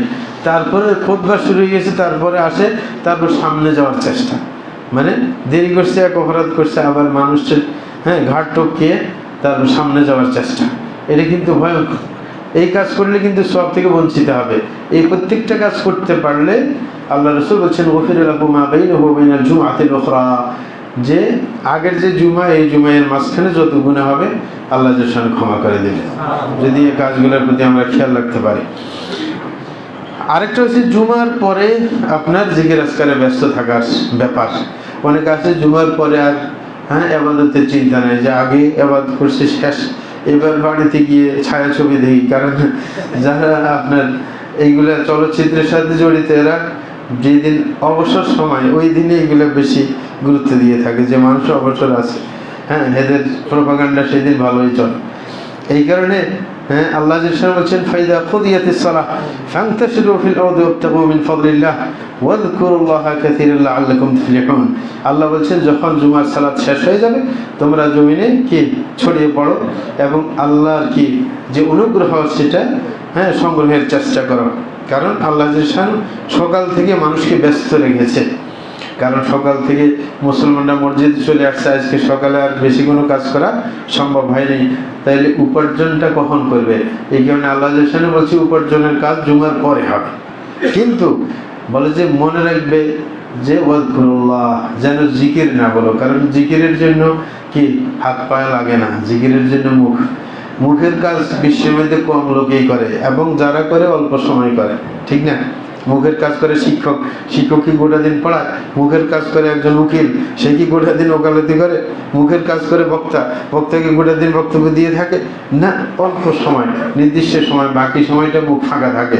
এই কারণে জিকির কিন্তু চলতে থাকবে, কাজের ফাঁকে ফাঁকে জিকির চলতে থাকবে। এই কারণে ইসলামের হচ্ছে চেতনার উপর নির্ভরশীল। চেতনা যদি ঠিক হয়ে যায় যে আল্লাহ স্মরণ করা আমার দায়িত্ব, তাহলে আপনার মুখ ব্যস্ত রাখার চেষ্টা অবশ্যই করবে। আরেকটা হচ্ছে জুমার দিনে বেশি বেশি রাসূল আকরাম সাল্লাল্লাহু আলাইহি ওয়াসাল্লামের উপর দরুদ পড়ার চেষ্টা করা। রাসূল আকরাম সাল্লাল্লাহু আলাইহি ওয়াসাল্লাম বলছেন আকসিরু ওয়াস-সালাতা আলাইয়া ইয়াওমাল জুমআতি ওয়া লাইলাতুল জুমআহ ফামান সাল্লা আলাইয়া সালাতান সাল্লাল্লাহু আলাইহি আসা। বলে যে তোমরা বেশি বেশি জুমার দিনে রাতে আমার উপর সালাত মানে দরুদ পড়ার চেষ্টা করো, কারণ যেই ব্যক্তি আমার উপর একবার দরুদ পড়বে আল্লাহ জাল্লাল্লাহু তাকে 10 বার দয়া করবেন। আরেকটা কাজ যেটা করণীয় জুমার দিনে, সেটা হচ্ছে সূরা কাহফ তেলাওয়াত করা। এটা আপনার সকালবেলা করলেও চলে, জুমার পরে করলেও চলে, এটা সমস্যার কিছু নেই। রাসূল আকরাম সাল্লাল্লাহু আলাইহি ওয়াসাল্লাম বলছেন মান ক্বারা সূরাতাল কাহফি ফি ইয়াউমিল জুমআহ, জুমার দিনে হলেই হয়, যে জুমার দিনে সূরা কাহফ পড়বে আদা লাহু মিনান নূরি মা বাইনাল জুমআতাইন, যে আল্লাহ জাল্লাল্লাহু তার মধ্যে একটা আলো সৃষ্টি করবেন, যেটা দুই জুমার মাঝেই কাজ করতে থাকবে। আপনি সত্যকে ভালো করে অনুধাবন করতে পারবেন, মানে একটা আলো আপনার মধ্যে আল্লাহ সৃষ্টি করবেন। কারণ মানুষের অন্ধত্বের মধ্যে পড়ে কিন্তু এই আলো না থাকার কারণ। আর এই যদি বেশি বেশি কি করা, মানে প্রত্যেক সপ্তাহে সূরা কাহফ পড়া যায়, এই আলো ভাগ্যে জুটবে ইনশাআল্লাহ। আরেকটা ব্যাপার হচ্ছে সূরা সাজদা, সূরা ইনসান ফজরের নামাজের মধ্যে জুমার দিন পড়ার নিয়ম রাসূল থেকে। আরেকটা ব্যাপার সেটা হচ্ছে সূরাতুল জুমআহ আর সূরাতুল মুনাফিকিন, এই দুইটা এবং অথবা সূরাতুল আ'লা এবং গাশিয়া জুমার সালাতে পড়া, এটার নিয়ম। তো অধিকাংশ বিশ্বের মধ্যে দেখা যায় যে সূরাতুল আ'লা এবং গাশিয়া বেশি পড়া হয়, কারণ ছোট হওয়ার কারণে ওই দুইটা বড় অনেকে বিরক্ত হয়ে যায়। আমাদের সাথে এমনি অনেকের দাওয়াত থাকে, এমনি ব্যস্ত, কখন প্রদীপ সাহেব নামাজ শেষ করবে যেন ব্যস্ত থাকে। এই কারণে কমপক্ষে সূরা আ'লা এবং গাশিয়া, কারণ এগুলো পরকাল সংক্রান্ত সূরা, এই কারণে প্রত্যেকে চেষ্টা করবে আপনার জুমার দিন যেন মানে এগুলো বুঝে ইমাম সাহেব পড়ার সময়, এই কারণে এগুলোর অর্থ আগে থেকে জেনে নেওয়া দরকার, যেন পড়ার সাথে সাথে অনুধাবন করতে পারে কি বলা হচ্ছে। কারণ রসুলের সুন্নাহ এমনিতে আসে নেই, মানুষের অন্তরকে সতেজ রাখার জন্য, পরকালমুখী করার জন্য এই ব্যবস্থা, এই সুন্নাহগুলো। এই কারণে এগুলোর অর্থ জেনে নেওয়ার চেষ্টা করবেন। আর একটা হচ্ছে জুমার দিন তাড়াতাড়ি আসে, যেটা বাংলাদেশে হয় না। হ্যাঁ, তাড়াতাড়ি আসতে চায় না কেউ, দেরি দিয়ে আসে। যে আগে আসে সে বিরক্ত হয়ে যায়, কারণ কাউকে পায় না। একা একা একবার আসলে পরে কয়ে যে না, আগে আসার দরকার নেই, বিরক্তি এসে যায়। এই কারণে জুমার দিন আগে আসার চেষ্টা করতে হবে। রাসূল আকরাম সাল্লাল্লাহু আলাইহি ওয়াসাল্লাম বলেন, মানে হতাসাল ইয়াউমুল জুমআতি গুসলাল জানাবা, যেই ব্যক্তি জুমার দিন জানাবাতের গোসল করে, ওই যে আগে ইঙ্গিত দিয়েছিলাম, হ্যাঁ, জানাবাতের গোসল মানে ফরজ, হ্যাঁ, গোসল যেটা সহবাসের পর হয়ে থাকে, অথবা মানে জানাবাতের গোসলের মতো গোসল যার বউ নেই। তারপরে সুম্মা রাহা ফাকান্নামা খাররাবা বাদনা, যে অতঃপর মসজিদ দিকে চলে যায়, তাহলে সে একটা উট কোরবানি করার সওয়াব পাবে। বলছে ওমান রাহা ফিস সাআতি সানিয়াতি ফাকান্নামা কাররাবা বাকরা, বলছে যে ব্যক্তি দ্বিতীয় সময়ে যাবে সে একটা গরু গাভী সদকা করার সওয়াব পাবে। ওমান রাহা ফিস সাআতি সালিসাতি ফাকান্নামা কাররাবা কাবশান আকরান, আর যেই ব্যক্তি তৃতীয় সময়ে যাবে সে একটা আপনার শিংওয়ালা দুম্বা আপনার সদকা করার সওয়াব পাবে। ওমান রাহা ফিস সাআতি রাবিআতি ফাকান্নামা কাররাবা দাজাজা, যে চতুর্থ সময়ে যাবে সেই ব্যক্তি একটা মুরগি সদকা করার সওয়াব পাবে। ওমান রাহা ফিস সাআতিল খামিসাতি ফাকান্নামা কাররাবা বাইদা, যে পঞ্চম সময়ে যাবে সে একটা ডিম সদকা করার সওয়াব পাবে। ফাইদা খারাজাল ইমাম হাযরাতিল মালাইকা ইসতামিউনা যিকর, আর যখন ইমাম সাহেব বেরিয়ে আসবে খুতবা দেওয়ার জন্য, তখন কিন্তু ফেরেশতারা কি আপনার বালাম বই যেটা দিয়ে লিখছিল আগে সওয়াবের কথা, সেগুলো বন্ধ করে দিয়ে খুতবা শুনতে শুরু করে, তখন লেখা হবে না। তাইলে যেই ব্যক্তি খুতবা শুরু হওয়ার পরে আসে তো ডিমও পাইল না, নাকি ডিমও পাইল না। তাইলে আমরা আপনার আগে আসবো যেন আমরা এইগুলোর কোনো একটা ধরতে পারি, নাকি? হ্যাঁ, সকাল থেকে চেষ্টা করব। এইখানে একটা কথা আমাদের জানা দরকার, বলছে প্রথম সময় সা মানে ঘন্টা, আসলে বর্তমান যুগের কথায়, কিন্তু রসুলের যুগে এরকম ঘন্টা ঘন্টা হিসাব ছিল না। হ্যাঁ, এখানে সা মানে সময়। এই সময়টা কখন থেকে শুরু? এটা যুগ হিসেবে বেশ কম, কারণ যুগ হিসেবে যেরকমভাবে আপনার পরবর্তীতে যে লোকগুলো আসবে, রসুল বলছেন রসুলের একটা সুন্নাহ যদি জাগিয়ে তুলতে পারে তাহলে 100 শহীদের সওয়াব। মানে যুগ যত কঠিন হয়ে যাবে তখন আপনার কিছু সহজতা আসে, ঠিক না? রসুলের যুগে সাহাবায়ে কেরামের নিয়ম ছিল এশার পরে মসজিদ থেকে তারা ঘরে গিয়ে যদি নাস্তা পানির দরকার হয় এগুলো করে মসজিদের দিকে আবার ফিরে চলে আসতেন, এটা তাদের নিয়ম ছিল।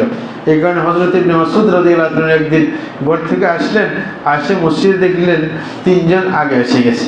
উনি আফসোস করে বললেন, আরাবি আরবা, আমি কি 60 নম্বর হয়ে গেলাম আজকে? মানে আফসোস ছিল। আমাদের তো কত নম্বর হয়েছে এটার ফিকিরও নাই, হ্যাঁ, অনেকের নম্বর ছাড়া। তো আপনার নম্বরের গণনা হয়েছে কখন? খুতবা পর্যন্ত, এরপরে কিন্তু নাম্বার ছাড়া, এর কোনো নাম্বার নেই, ঠিক না? তো আমরা অবশ্যই চেষ্টা করব তাড়াতাড়ি আসার জন্য। তারপরও বলছি যে এটার ব্যাখ্যা আধুনিক যুগের গবেষকরা বলছিলেন যে রসুলের যুগে যখন থেকে হিসাব, তখন থেকে হিসাব ধরলে তো আর কোনো মুসল্লি আর ওই যে ওঠের সোয়াব তো আর পাইতো না, নাকি? ওঠার গরুটা আগেই চলে যাবে। তাইলে এই বেচারা যদি 10টা বাজে আসে তারপরে যদি ওইটা না পায়, এটা তার উপর একটু জুলুম হয়ে যায় না?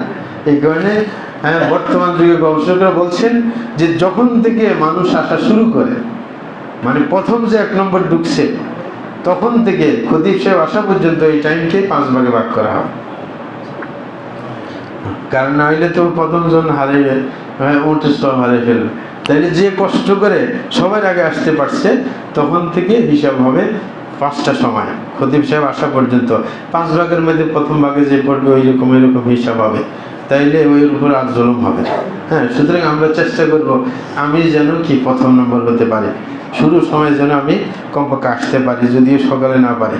আর যদি আসতে পারি তো বিরাট ব্যাপার, কারণ হচ্ছে একজন মানুষ যদি এশারের পরে আসে তাইলে কমপক্ষে 5-10 পারা পড়ে ফেলতে পারে। হ্যাঁ, কি সকাল থেকে পড়তে পারবে না? পারবে। কিন্তু বিরাট একটা সুযোগ, মানে কোরআন শরীফ পড়ার সবসময় তো পড়ার সুযোগ হয় না, কমপক্ষে জুমার দিন তো পড়ার একটা সুযোগ হয়ে গেল। যাই হোক, আরেকটা ব্যাপার সেটা হচ্ছে জুমার দিন যখন আমরা জুমার সালাতে আসবো তখন আমাদেরকে চুপ করে থাকতে হবে। অনেকে আসে ওই চুপ করার চিন্তায় নেই, হ্যাঁ, এইদিক এদিক ফুসফাস করে। এটার কারণও আছে, সেটা হচ্ছে বক্তব্য বুঝে না তো কী করবে।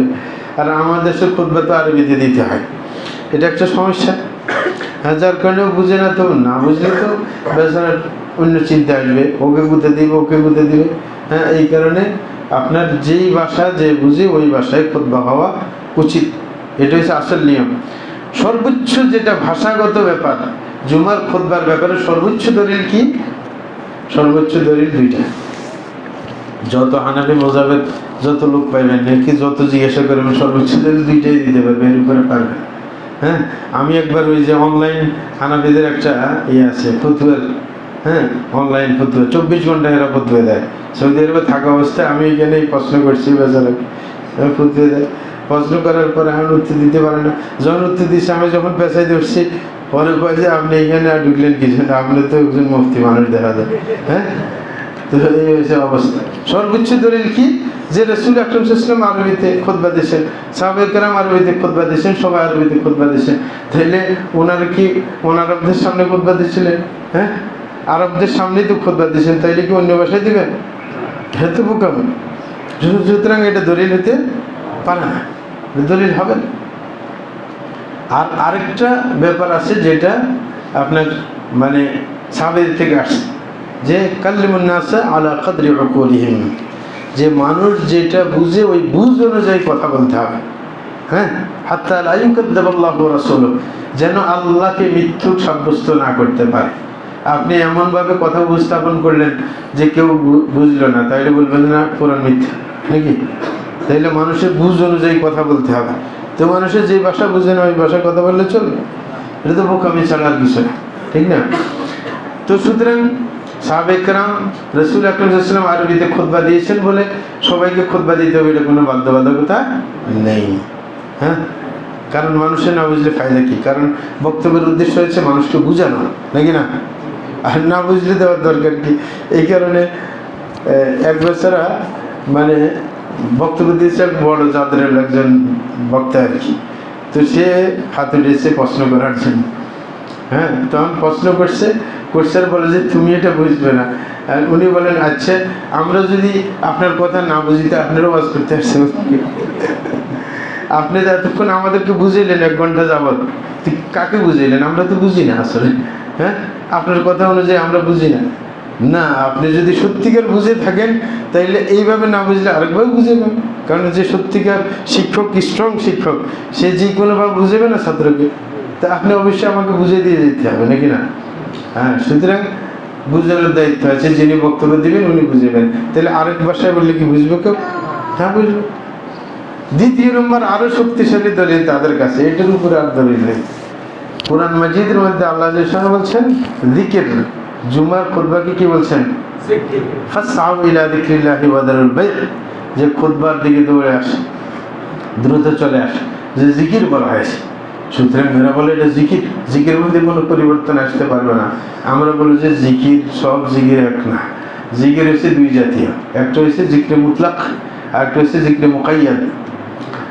জিকরে মুতলাক মানে স্মরণ করা, জিকিরের অর্থ এটা যে কোনোভাবে স্মরণ করলেই হয়।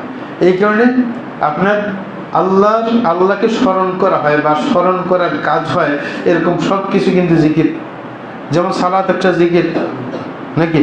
এই কারণে তো বলছে আল্লাহ জাল্লাহু আকিমুস সালাতা লিযিকরি, যে তোমরা সালাত কায়েম করো আমাকে স্মরণ রাখার জন্য।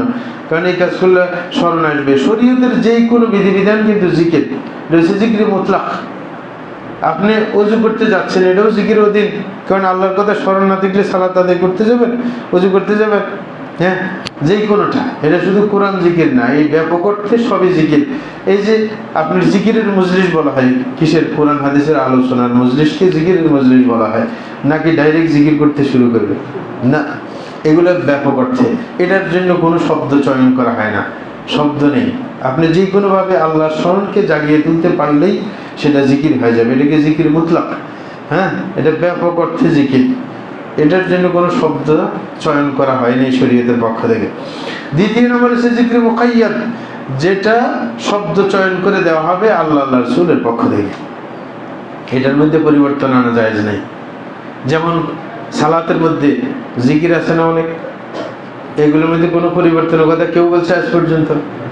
অনেকে আমরা যখন খুতবা বাংলার কথা বলি, অনেকে আবার বাংলা নামাজ পড়া শুরু করে, এরকম দেখছেন না ভিডিও? মানে মানুষ চরিত্রহীন হইলে এরকম হয় আর কি। কেউ কি বাংলা নামাজের কথা বলছে? না না, যেটা জিকির নির্দিষ্ট করা আছে সেটার পরিবর্তন জায়েজ নেই। এই কারণে রাসূল আকরাম সাল্লাল্লাহু আলাইহি ওয়াসাল্লাম আপনার এক সাহাবীকে যখন রাত্রে দোয়া শিক্ষা দিচ্ছিলেন, হ্যাঁ, তখন দোয়ার মধ্যে ওবি নাবিয়্যিকাল্লাযী আরসালতা আছে নাকি নাই, ওই ঘুমানোর সময়ের দোয়ার মধ্যে, তখন ওর থেকে আবার শুনে, মানে ওকে বলছে তুমি আমাকে পড়ে আবার শোনাও। তখন সে বলতেছে ওবি রাসূলিকাল্লাযী আরসালতা, কারণ সে রসুলের সাথে এরসালের সম্পর্ক আছে নাকি নাই? যারা আরবি একটু একটু বুঝেন তারা বুঝেন, মানে রসুল বলছে ওবি নাবিয়্যিকাল্লাযী আরসালতা, সে বলছে ওবি রাসূলিকাল্লাযী আরসালতা। হ্যাঁ, তাহলে এটা না সুন্দর বিশেষ, রসুলের সাথে এরসালের মিলাস। রসুল বলছে তোমাকে আমি কি এটা শিক্ষা দিচ্ছি? তোমাকে বলছিলাম ওবি নাবিয়্যিকাল্লাযী আরসালতা। তাইলে যেটা রসুল সরাসরি শিখিয়ে দিবেন, শাব্দিকভাবে এটার পরিবর্তন জায়েজ নেই। ঠিক আছে, এখন আমাদের প্রশ্ন, ওকে ওই মুফতি সাহেবকে একই প্রশ্ন করছে, যদি এটা জিকির হয়ে থাকে তাইলে রসুলের যে খুতবাগুলা এটার কিন্তু সংকলন আরো দেশে পাওয়া যায়, তা আপনি এইগুলো আনি পুরো দেশে চালু করতেন। আপনি কেন ওই যে আপনার থানভী রহমতুল্লাহ আলাইহির খুতবা পড়েন, খুতবাতুল আহকাম, এটা কি রসুলের শিক্ষা দিয়ে গেছে? হ্যাঁ, এটা তো আরেক আলেমের লেখা। হ্যাঁ, আর বারোসান্দের খুতবা যেগুলো আছে, হ্যাঁ, সুবিধের, এটাও পাওয়া যায়। অনেকে 12 চাঁদের খুতবা, এগুলো কম, আমাদের দেশে যেমন বেশি, এই কারণে খুতবাতুল আহকাম বেশি প্রচলিত। তাইলে এটা তো কার লেখা? এটা তো একজন আলেমের লেখা, উপমহাদেশের। তাইলে আপনার এর আরবি কেন পড়তে হবে? হ্যাঁ, কারণ শরীয়তের মধ্যে মৌলিক কথা, যেটার শব্দ চয়ন করা হবে এটার জন্য ভাষা শর্ত। রাসূল আকরাম সাল্লাল্লাহু আলাইহি ওয়াসাল্লাম যেটা শিক্ষা দিয়ে গেছেন নির্দিষ্ট করে, যে জিকির সবগুলো আরবি ভাষায়, নাকি না? এই কারণে ওটার পরিবর্তন জায়েজ নাই। কিন্তু যেটা শব্দ ঠিক করে দেন নাই সেটা অন্য ভাষায় চলবে। আমি বললাম যে আপনি একটা নজির দেখেন বিশ্বের মুখে, হ্যাঁ, যে আরবি ভাষা শর্ত করা হয়েছে কিন্তু শব্দ শিখিয়ে যান নাই, রসুল বলে যান নাই, এরকম কোনো নজির নেই। যেখানে ভাষা শর্ত, এখানে শব্দ চয়ন রসুলের পক্ষ থেকে, হ্যাঁ, আপনার করে দিয়ে গেছেন। যখন খুতবার ভাষা আপনি বাধ্যতামূলক করবেন, তাইলে রসুলকে শিখিয়ে দিতে বাধ্য ছিলেন উনি। হ্যাঁ, কারণ ভাষা নিশ্চিত হলে শব্দ চয়ন করে দিয়ে যাবেন না, তাহলে এটা মানুষের হাতে ছেড়ে দেবেন নাকি যে কোনোভাবে আপনি শব্দ চয়ন করবে? অনেকে যারা অনারব তাদের আরবি দুর্বল হবে আরবদের চাইতে, তাইলে তো এটা তো রসুলের চয়ন করে দিয়ে যেতে, যখন করে নাই ভাষা শর্ত দেওয়ার কোনো যুক্তিকতা নেই, এটার কোনো যুক্তিকতা নেই, বোকামি ছাড়া কিছু নেই। কারণ এটা নজির পাওয়া যাইতে হবে শরীয়তের মধ্যে, কোনো নজির নেই যে ভাষা শর্ত অথচ শব্দ রসুল বলে দিয়ে যান নাই, এরকম আছে কোথাও? নেই। তাইলে এই মানে দলিল যেটা সবচেয়ে শক্তিশালী, এটাও মানসা হয়ে গেল কি? কারণ জিকির বলা হয়েছে খুতবাকে, অসুবিধা নেই, কারণ খুতবার মধ্যে তো কোরআন সুন্নাহর কথা হয়, আল্লাহর জিকিরের কথা হয় না, আল্লাহকে স্মরণ করার কথা হয় না। কোরআন সুন্নাহর কথা বললে তো আল্লাহকে স্মরণ হয় নাকি না? এটা হচ্ছে জিকরে মুতলাক, এটা মুকাইয়াদ না। মুকাইয়াদ হলে তো শব্দ চয়ন করে দিয়ে যেতেন রসুল নিজেই, কিন্তু যখন রসুল শব্দ চয়ন করে দিয়ে যান নাই, রসুলের যে খুতবাগুলো আছে, খুতবাত রাসূলিল্লাহ আরব দেশে আছে ছোট আকারে, মানে রসুলের সব যে খুতবাগুলা মানে পাইছে আর কি খুঁজে এগুলা, তাইলে ওইগুলো তো বাধ্যতামূলক হয়ে যেত, কারণ রসুল তো বলে যান নাই যে আমার এই খুতবাই দিতে হবে, নাকি না? তাহলে আরবি ভাষায় কোনো বাধ্যবাধকতা নেই, এটা ফাঁক দিয়ে বলে দিলাম আর কি। হ্যাঁ, অনেকে এগুলো নিয়ে কথা উঠিয়ে দিতে পারে। যাই হোক, তো বলতেছিলাম জুমার দিন যেটা করণীয়, যে জুমার দিন যখন খুতবা শুনতে আসবো তখন চুপ করে শুনতে হবে, কারণ এই জুমার দিন মুসলিম সমাজের জন্য সবচেয়ে গুরুত্বপূর্ণ। কারণ একটা মুসলিম সমাজের মানুষ, বিশেষ করে যারা কর্মজীবী, তারা কিন্তু অন্য দিন কোনো আলেমের কাছে এসে বসে দার্স নেওয়ার সুযোগ নেই তার, নাকি না? একজন রিক্সা চালক, ভ্যান চালক, তার কি সময় আছে যে পুরো সপ্তাহে একদিন টাইম দিবে কোনো হুজুরের কাছে? এই কারণে শরীয়তে ব্যবস্থা রাখলেন জুমার দিন। অন্য দিন জোহরের নামাজ 4 রাকাত, কিন্তু জুমার নামাজ 2 রাকাত। কেন? কারণ ওই 2 রাকাত বাদ দিয়ে খুতবার ব্যবস্থা করা হয়েছে মানুষের বাধ্যতামূলক কিছু শিক্ষা দেওয়ার জন্য, যে এই এলাকার জনগণের কি প্রয়োজন সেটা তুলে ধরবে খতিব সাহেব, যেন মানুষের শিক্ষা কমপক্ষে একটা দিনে মানে শিক্ষাটা হয়ে যায়, মৌলিক যেগুলো জানা একজন ব্যক্তির জন্য দরকার। সমাজের ডাক্তার হিসেবে একজন খতিব সমাজের যে কোনো দোষ ত্রুটি নিয়ে আলোচনা করবেন, সেগুলো সংশোধন করবেন। তাহলে যে এই সুযোগটার থেকে মানুষকে বঞ্চিত করা হচ্ছে, এই কারণে মূর্খ থেকে গেছে। আর এটার বাস্তব প্রমাণ আমি নিজে দেখতে পেয়েছি। সৌদি আরবে যখন আমরা দাওয়াতি কাজ করছিলাম সেনা এলাকার ভিতরে, তখন কিছু লোক এমন আছে যাদের কাছে আমরা দাওয়াত দিতে পারি না, ডিউটিতে থাকে, ব্যবসা প্রতিষ্ঠানে থাকে, একে ওয়াজ করা যায় না, এর কাছে গেলে ব্যস্ত মানুষ। তখন আমি একদিন মুদিরকে প্রস্তাব দিলেন, মানে পরিচালককে অফিসের, যে আমরা কি এরকম করতে পারি না যে একটা মসজিদ চয়ন করে এই এলাকায় যে ভাষার লোক আছে এদের জন্য এই মসজিদটা চয়ন করা হবে, এই মসজিদে অন্য ভাষায় খুতবা হবে। তখন এটা এরিয়ার কমান্ডারকে জানানো হয়েছে। এরিয়ার কমান্ডার বলে আমার সমস্যা নেই, যদি তোমরা প্রধান মুফতি থেকে খুতবা নিয়ে আসতে পারো। পরে প্রধান মুফতির অফিসে আপনার দরখাস্ত করা হইল, ওরা ওই যে বিন বাজের যুগের একটা খুতবা পাঠিয়ে দিলেন যে অন্য ভাষায় খুতবা দেওয়া যাবে, কোনো সমস্যা নেই। পরে মসজিদ একটা চয়ন করে দিল, ওইখানে বাইরে কাগজ লটকিয়ে দেওয়া হইলো যে এটা অনারবদের মসজিদ, অনারবরা এখানে নামাজ পড়বে, আরবিরা আসবে না এখানে। দেখলাম যে মাত্র 1 বছরের মাথায় পুরো এলাকার বাঙালিদের মধ্যে বিশাল প্রভাব পড়ছে। কারণ মসজিদে এসে খুতবা শুনার সময় তো শয়তানি করার সুযোগ নেই, আপনার যে কোনো মাহফিলে তো এদিক সেদিক করা যায়, কিন্তু খুতবার সময় উল্টাপাল্টা করলে জুমায় বাতিল হয়ে যায় কি। সুতরাং খুতবার সময় মনোযোগ দিয়ে শুনতে হয়, আর এটা বেশি কি ক্রিয়াশীল হয়। আর এই ক্রিয়াশীল এই খুতবাটাকেই আপনার ক্রিয়াহীন করে দেওয়া হয়েছে আমার দেশে, মানে আরবিতে দিয়ে, এটার আর কোনো ক্রিয়া নেই। কারণ আগের খুতবার 2টা সমস্যা আছে, আগে একটা দিনে 3টা হয়ে যায়, যেটা শরীয়তে নাই নাকি, এটা একটা। আরেকটা হচ্ছে আসল খুতবার কোনো আহমিয়ত থাকে না। এমনকি রাসূল আকরাম সাল্লাল্লাহু আলাইহি ওয়াসাল্লাম হাদিসে নিষেধ করছেন জুমার দিন কোনো হালাকা করতে, জুমার আগে কোনো হালাকা চলবে না। তাইলে 3য় খুতবাটা হালাকার মতো হয়ে গেল, তা আপনার জুমার খুতবার আপনার গুরুত্ব আহমিয়ত কমে গেল, সেটা কোনো সুযোগ নেই। কিন্তু আমাদের দেশে এটা চালু রাখার জন্য অনেক চেষ্টা করা হচ্ছে। যাই হোক, আল্লাহ সহজ করে দেখে আমাদেরকে। তো বলতেছিলাম, রাসূল বলছেন ইদা কুলতা লি সাহিবিকা ইয়াওমাল জুমআতি আনসিত ওয়াল ইমামু ইয়াখতুব ফাকাদ লাগাউত ওয়া মান লাগা ফালা জুমআতা লাহ। রাসূল বলছেন, যদি তুমি জুমার দিন এসে তোমার পাশের লোককে বলো যে চুপ করো, মানে সে কথা বলতেছিল, আপনি বললেন চুপ, অথচ ইমাম খুতবা দিচ্ছে, তুমি বেহুদা কাজ করছো। আর বেহুদা কাজ করলে জুমা বাতিল, জুমার সওয়াব পাওয়া যাবে। তাইলে আপনি আরেকজনে আওয়াজ করলেও আপনি চুপ বলতে পারবেন না। কি একটা পন্থা আছে, সেটা খতিব সাহেবকে বলবেন, কারণ খতিব সাহেবের সাথে জনগণের কথা বলা যায়। রাসূল সাল্লাল্লাহু খুতবা দিচ্ছেন, এক গ্রাম লোক বললেন না যে আমাদের এলাকায় অনাবৃষ্টির সমস্যা, রাসূল খুতবায় দোয়া করে দিলেন, তাইলে খতিব সাহেবের সাথে কথা বলতে সমস্যা নেই। আপনি যখন দেখবেন আশেপাশে সবাই চিল্লাপাল্লা করে, দাঁড়িয়ে খতিব সাহেবকে আওয়াজ দিয়ে বলবেন, খতিব সাহেব যে এদিকে মানুষ কথা বলতেছে, আপনি একটু সতর্ক করে দেন, তাই কাজ সুন্নাহ মাফিক হয়ে যাবে। ঠিক আছে, আপনি নিজে চালাকি করতে যাবেন, এই চুপ করো, খতিব সাহেবকে দৃষ্টি আকর্ষণ করবেন, তিনি সমাধান করে দেবেন। আস্তাগফিরুল্লাহ আলাইহি ওয়া লাকুম ওয়া লিসাইরিল মুসলিমিন ইন্নাহু হুয়াল গফুরুর রহিম।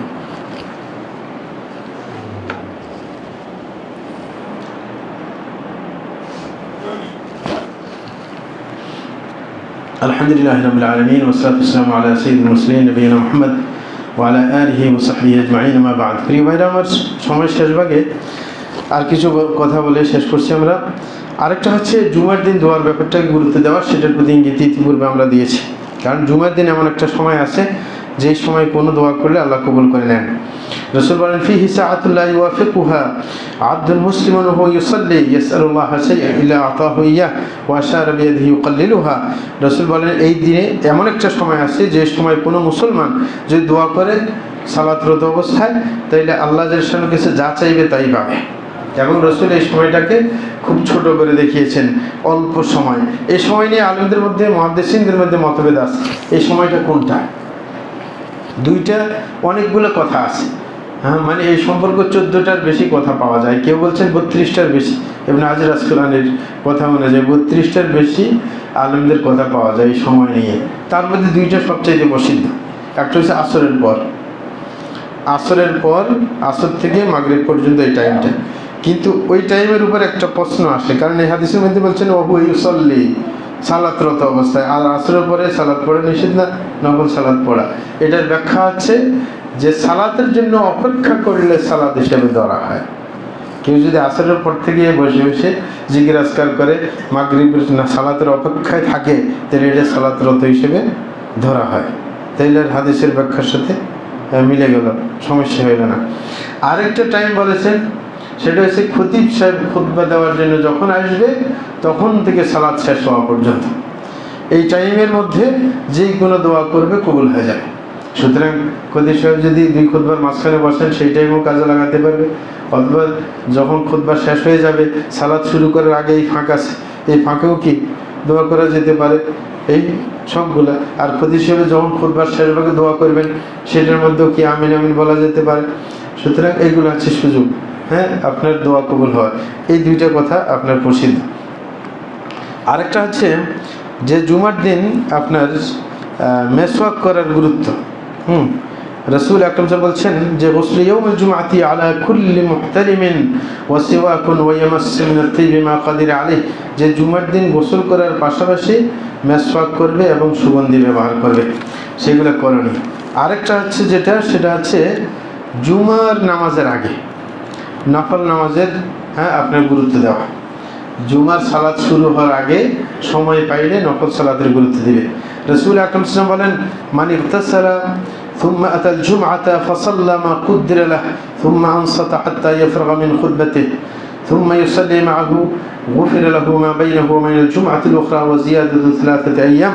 রাসূল বলেন, কোনো ব্যক্তি যদি গোসল করে জুমার সালাতে আসে এবং সে জুমার সালাতে আসার পর যে সময়টুকু পাবে, সেই সময় যদি আল্লাহ যতটুকু তাকে তৌফিক দিয়ে থাকেন ততটুকু সালাত আদায় করে।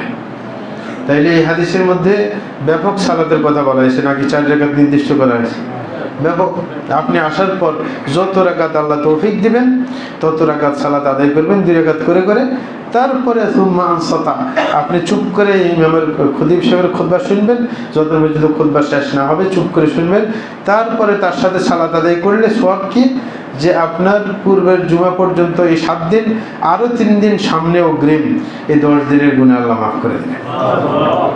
তাইলে জুমার আগে সালাতের প্রতি গুরুত্ব দেওয়া, হ্যাঁ, আগে এসে কিছু সালাত আদায় করা, অনেকে দেরি করে আসার সুযোগ থাকে না। আরেকটা কাজ জুমার দিন, সেটা হচ্ছে যে জুমার দিকে আসার সময় হেঁটে আসার চেষ্টা করা, কোনো যানবাহন ব্যবহার না করে, যারা কাছে আসে আর কি। আর যদি দূরে হয় কি করবে, বাধ্যতামূলক, হ্যাঁ, তখন তার হিসাব ভিন্ন। হ্যাঁ, রাসূল বলছেন, মান গাসসালা ওয়াগতাসাল ইয়াউমাল জুমআতি ওয়া বাক্কারা ওয়াবতাকার ওয়া মাশা ওয়া লাম ইয়ারকাব ওয়া দানা মিনাল ইমামি ফাআনসাতা কানা লাহু বিকুল্লি খাতওয়াতিন ইয়াখতুহা সিয়ামু সানাতিন ওয়া কিয়ামুহা ওয়া যালিকা আলা আল্লাহি ইয়াসির। রাসূল বলছেন, কোনো ব্যক্তি যদি আপনার সুন্দরভাবে গোসল করে জুমার দিনে এবং তাড়াতাড়ি নিজে আসে, অন্যকেও আসার জন্য উৎসাহিত করে এবং হেঁটে আসে, কোনো বাহনে সে সাওয়ার হয় না, এবং ইমামের কাছাকাছি বসার চেষ্টা করে, মানে আগে এসে ইমামের কাছে থাকে, তারপরে চুপ করে কি করে খুতবা শুনে। কয়েকটা শর্ত, কিন্তু এই শর্তগুলো পালন করলে কি হবে, কানা লাহু বিকুল্লি খুতওয়াতিন ইয়াখতুহা সিয়ামু সানা ওয়া কিয়ামুহা। তাইলে যেই কদমগুলো সে মসজিদে আসার সময় ফেলেছে, প্রত্যেকটা কদমে 1 বছরের রোজা এবং 1 বছর কিয়ামুল লাইল করার সওয়াব দেওয়া, বিশাল সওয়াব। এটার চাইতে বড় অফার নাই কিন্তু। হ্যাঁ, সুতরাং এইভাবে পায়ে হেঁটে আসার চেষ্টা করবে। এখন কোনো ব্যক্তি যদি বাধ্য অনেক দূরের থেকে আসে, হ্যাঁ, যদি আপনার মানে হাঁটার কোনো সুযোগ নেই, তাইলে আল্লাহ জানে কি তার ওই যে চাকা যতটুকু জমিনে লাগে একটা কদম হিসেবে ধরবেন, অসুবিধা নেই। কারণ জমিনের সাথে চাকার একটা অংশ লাগে না, হ্যাঁ, তার চক্রাকারে ঘুরে। হ্যাঁ, সুতরাং ওই হিসেবে কদমের হিসেব ধরে সওয়াব দিয়ে দিবেন। যদি দেখা যায় অনেক দূরে হাঁটে আসা তার পক্ষে সম্ভব না, আর যার সম্ভব অবশ্যই ইনশাআল্লাহ চেষ্টা করবে। সুতরাং আমরা এই কাজগুলোর প্রতি গুরুত্ব দেব। সময় শেষ ভাগে আল্লাহর কাছে দোয়া করছি, আল্লাহ যেন এই জুমাকে কন্টিনিউ করেন এবং আমাদের যে আসল লক্ষ্য একটা কমপ্লেক্স করার, সেই পানে যেন আমরা দ্রুত অগ্রসর হতে পারি, সেই তৌফিক আল্লাহর কাছে কামনা করছি। এবং জুমার মর্যাদা যেন আমরা রক্ষা করতে পারি, আমলগুলোর প্রতি খেয়াল রাখি। আল্লাহ وصلوا وسلموا على النبي المصطفى والحبيب المصطفى محمد بن عبد الله خير الخلائق وسيد الأولين والآخرين اللهم صل وسلم وبارك عليه. وارض اللهم عن الخلفاء الراشدين والصحابة أجمعين وعن التابعين وتابعين بإحسان إلى يوم الدين وعنا معهم بمنك وكرمك وإحسانك يا أرحم الراحمين. اللهم أعز الإسلام والمسلمين وأذل الشرك والمشركين ودمر أعداءك أعداء الدين وانصر عبادك الموحدين واحمي حوزة الدين واجعل هذا البلد آمن مطمئن وسائر بلاد المسلمين. اللهم وفق إمامنا وولاة أمورنا لكل ما تحب وترضى وخذ بنواصيهم إلى كل خير وهدى. اللهم أسرع قلوب ونياتهم يا رب العرش العظيم. اللهم إنا نسألك الجنة وما قرب بها من قول عمل ونعوذ بك من النار وما قرب بها من قول عمل ونسألك أن تجعل كل قضاء قضيته لنا خير يا رب العرش العظيم. وصلى الله على نبينا محمد وعلى آله وصحبه أجمعين وأقيموا الصلاة.